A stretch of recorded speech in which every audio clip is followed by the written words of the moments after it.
তো এটা হচ্ছে আমাদের কম্বাইন লুম। কম্বাইন লুম কেন নামকরণ করা হয়েছে, আমরা যদি এই মেশিনটা যদি দেখি যে এটা আমাদের কি ডবি শেডিং, তাই না? এই অংশটা কি ডবি। আর দেখেন বটম শ্যাফটের উপরে কিন্তু আমাদের ট্যাপেট বসানো আছে, দেখছেন শেডিং ট্যাপেট, ওই যে দেখেন তো দেখছেন ক্যাম বসানো আছে।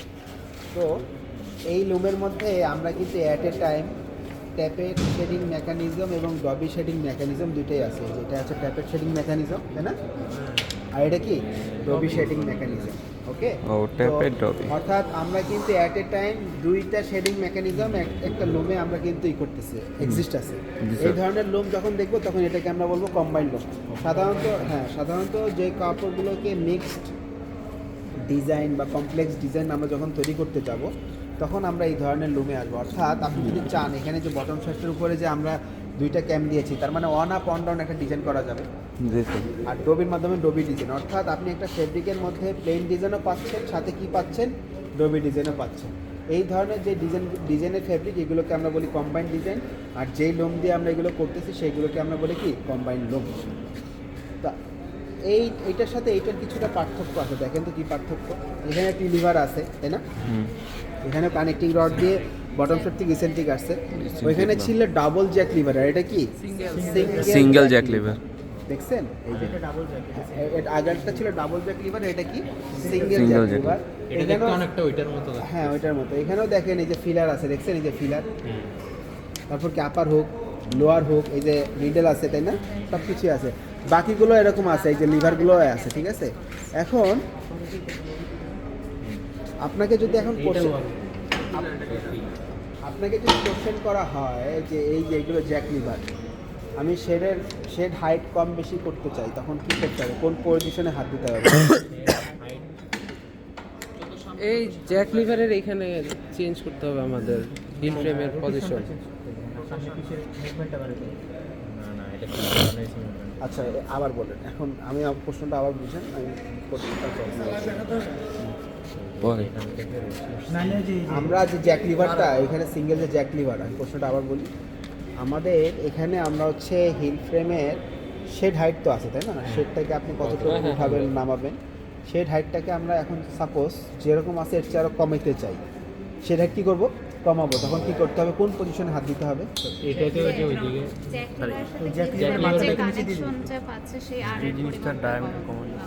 এটা ডায়ামিটার কমাবো। এটা না এই জিনিসটা যে মাথায় যেটা কেবলের লেন্থ কমাবো। হ্যাঁ, এগুলো নামা দিলে তখন হচ্ছে কম করে যাবে। আচ্ছা, আমরা নিজেরা উত্তর দিতে থাকেন, হচ্ছে এভাবে আলোচনার মাধ্যমে অনেক কিছু শেখা যাবে। বর্ডের পজিশনটা উপর থেকে নিচে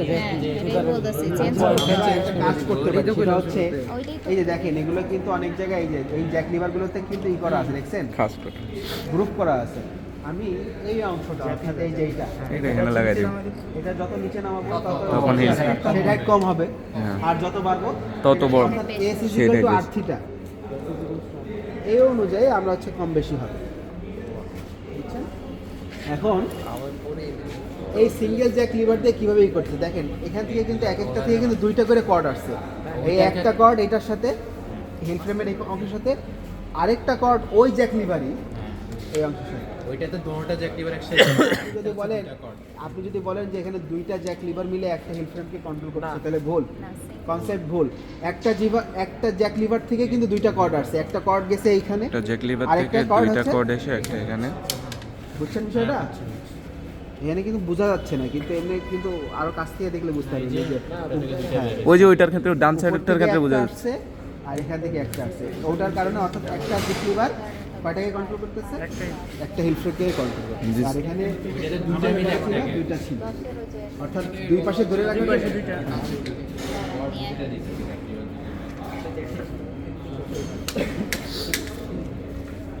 আপনারা এখন আরেকটা কোশ্চেন করি, সেটা হচ্ছে সাপোজ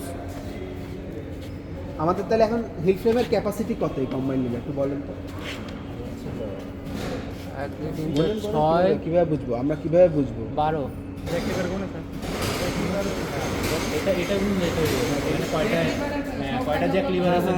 কোনো সমস্যা নেই, তুমি যেভাবে পারো। 2 3 4 12টা, এখানে 5টা, 12টা 16টা আচ্ছা 16টা আচ্ছা ও যেভাবে করছে এইভাবে হবে আবার তোমরা ফিলার দিয়েও বের করতে পারো তাই না নাম্বার অফ ফিলার যত হবে তাকে দুই দিয়ে ভাগ করে দেবে সেটা আচ্ছা Number of এখন এখানে 16টা যত হবে তাকে দুই একটু দ্বারা এই পাশে ভাগ আসো করবো। একটা তাহলে আমরা কনসেপচুয়াল কোশ্চেন হিল ফ্রেম করব ক্যাপাসিটি সবাইকে এটা অ্যানসার দিতে হবে এখানে আছে 16টা আর এখানে কয়টা দুইটা তার মানে এই কম্বাইন্ড রুমের হিল ফ্রেম ক্যাপাসিটি কত হবে 16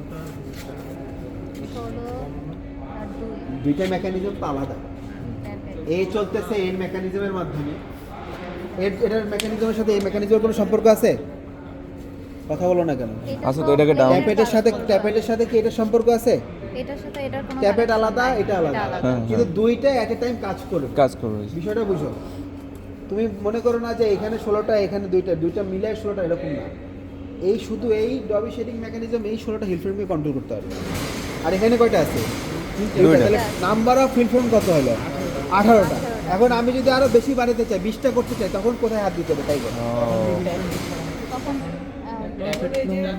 ট্যাপেটলুম এইটা তো ক্যাম্প বাড়াবে নাকি আরো ক্যাম বাড়াতে হলে তো বড় হয়ে যায় না তোমরা আলোচনা করো এখন আমি ট্যাপেট আরো বাড়াতে হবে অক্সিলারি তোমরা আগে সেক্টর খেয়াল নাই করো, খেয়াল এখানে তো করো। অক্সিলারি নাই এখানে স্যার বটম শেপে সর্বোচ্চ তো দুইটা করা যায় এরপর তাহলে কি করতে হবে আমাকে তাহলে জ্যাকলি ইয়া করতে হবে জ্যাকলিবারে বাড়াবো জ্যাকলিবারের সংখ্যা বাড়াবো না তাহলে auxiliary auxiliary shape auxiliary shape বা ট্যাবেট শেপ লাগবে কারণ বটম শেপটা তো দুইটার বেশি দিতে পারবো না তো এখানে তো অক্সিলারি শেফটের এখন মেশিনই চেঞ্জ এখানে তাহলে তো অক্সিলারি শেপ মেশিন চেঞ্জ না ঠিক আছে কনসেপ্ট ঠিক আছে ওইটাই দিতে ওইভাবে আমরা আগাবো অক্সিলারি ওইভাবে শেফট আগাবো। লাগাতে হবে আর আমাদের তো এখানে ক্যাম দুইটা তো বটম শেফটে লাগানো হ্যাঁ তো দুটোই লাগাতে আমার এখন হিল ফ্রেম আরও দুইটা লাগবে আমি অন্য কোনো ইসে যাব না বা আমি এখানে আরও দুইটা বাড়াবো তখন আমাকে কি করতে হবে অক্সিলারি শেফট দিয়ে আমি নিচে আরও চারটা দিয়ে সেটাই। দেবো ওটার সাথে গিয়ারিং এর টির সঙ্গে কম বেশি করে অ্যাডজাস্ট করে দিই তাহলে আমার নাম্বার অফ হিল ফ্রেম বেড়ে গেল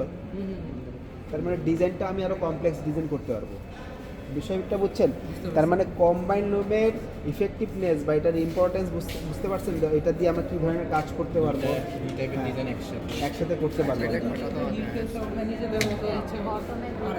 তারপরে আরো কিছু আছে এখানে আপনারা দেখছেন অলরেডি আপনারা তো সবই এখানে আমাদের কি ধরনের মানে শেডিং মেকানিজম নেগেটিভ তাই না কেন নেগেটিভ এই যে স্প্রিং এর মাধ্যমে আমাদেরই হচ্ছে লোয়ারিংটা হচ্ছে স্প্রিং এর মাধ্যমে আর আপারিং কি শেডিং মেকানিজম এটা কি ধরনের মেকানিজম নেগেটিভ নেগেটিভ মেকানিজম আচ্ছা তার মানে এটা হচ্ছে ডাবল জ্যাক লিভার ডবি আর এটা কি সিঙ্গেল জ্যাক লিভার ডবি ঠিক আছে ডাবল জ্যাক লিভার ডবি আর সিঙ্গেল জ্যাক লিভার ডবি যদি এটা কম্বাইন আচ্ছা এট এ টাইম ট্যাপেটের এটার যে দুইটা হিল ফ্রেম যে থাকতেছে আর হলো এই হিল ফ্রেমগুলো সবগুলো একসাথে কিভাবে কাজ আমাদের হিল ফ্রেম ক্যাপাসিটি এখানে জ্যাক লিভার আছে 16টা আর ক্যাম হচ্ছে 2টা তাহলে মোট 18টা হিল ফ্রেমের ক্যাপাসিটি থাকবে ওইখানে অথচ আমরা ক্যাপাসিটি কি রকম কিভাবে ছিল ট্যাপেটের ওখানে তো টপ রিভার্সিং রোলার ছিল না তাহলে এখানে আমরা এটা দিব টপ রিভার্সিং রোলার দিয়ে তো আমরা তো আপারিং করতাম আর ক্যামের মাধ্যমে লোয়ারিং করতাম নাই অনেক কিছু এখানে নাই টপ রিভার্সিং রোলার থাকে টপ রিভার্সিং বা এটাকে এটার মাধ্যমে যদি ডাউন হবে আপ করার জন্য আমরা উপরে স্প্রিং দিব যে কোনো একটা এটার জন্য নাই এটার জন্য মেকানিজম আচ্ছা একদম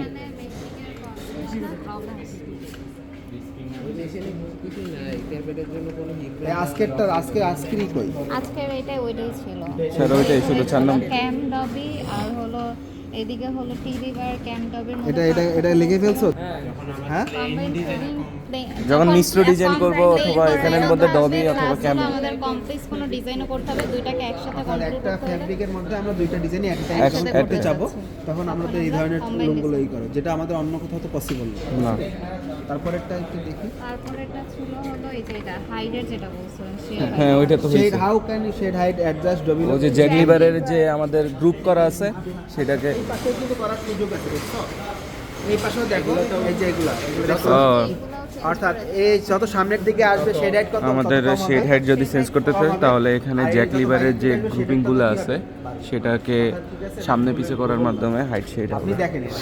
চেঞ্জ হবে ভুলও তো হইতে পারে আমার দেখেন আচ্ছা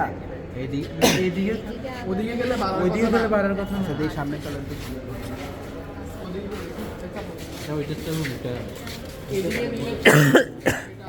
যখন আপ হইতেছে এটা সব থেকে হাইস্ট পজিশনে থাকতেছে না, তাহলে যত ওই দিকে দিব তত উপরে উঠানো যত কাছে থাকবে তত হাইস্ট পজিশনে থাকবে। এখন তো এটা হাইস্ট, এই যে এখন এখানে আছে, এখন যদি আমি এটাকে এগিয়ে আনি তাহলে তো আগে দেখ কারণ কি দেখ এই এটা যখন লাইন আছে এটা তো ম্যাক্সিমাম পজিশন, তুই যদি এটারে এইদিকে নিয়ে আসো তাহলে কি এখানে আচ্ছা যে হাইট তো Height তো বাড়তেছে, বাড়তেছে। height তো বেড়ে গেছে। আরে না না না আমি তো হাইট বাড়তেছে না, স্পেসিফিক এ কমে যাইতেছে।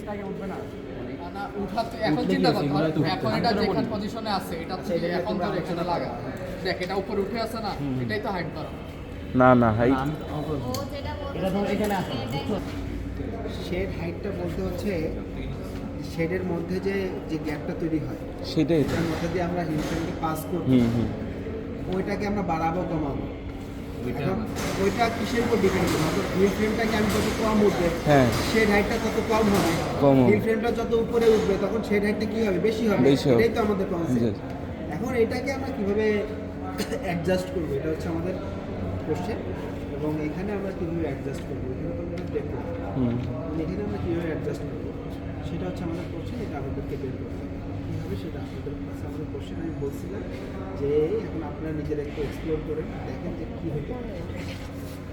উপরে ওঠে, ঠিকই তো আছে স্যার, হ্যাঁ ঠিক আছে, ওটা আমি উপরে বলি ওঠে, এখানে উপরে সব ওঠে, নামতেছে একদম তো না। এই যে যখন দিমু তখন সবচেয়ে বেশি হবে, আর যখন এখানে আসবে তখন তো আগে ঠিকই আছে, স্পেস দেখেন কমে এটা যাবে। উপরে উঠে যাবে না, এটা উপরে উঠে তুমি এই একটাকে দিকের কনসিডার height বেশি করতেছো হবে আর এই দিকের